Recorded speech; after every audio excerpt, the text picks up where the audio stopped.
Hey guys, and welcome back to How Logical. In this tutorial, we're gonna look at how to download a folder in Dropbox. Now let us begin. Well, do note that I have already logged into my account.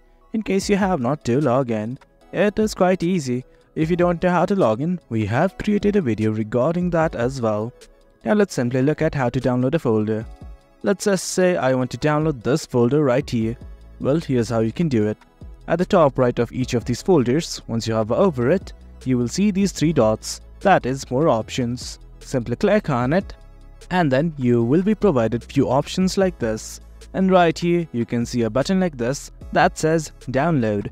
Just click on it and guys, that is it. As you can see, the file is being downloaded. The download speed might depend upon your internet connection speed. And guys, that is it. That's how we download a folder in Dropbox. It's quite easy. Hope you guys found this video informative, and for more content like this too, remember to hit like, share and subscribe. Your support fuels us. Until next time, thank you.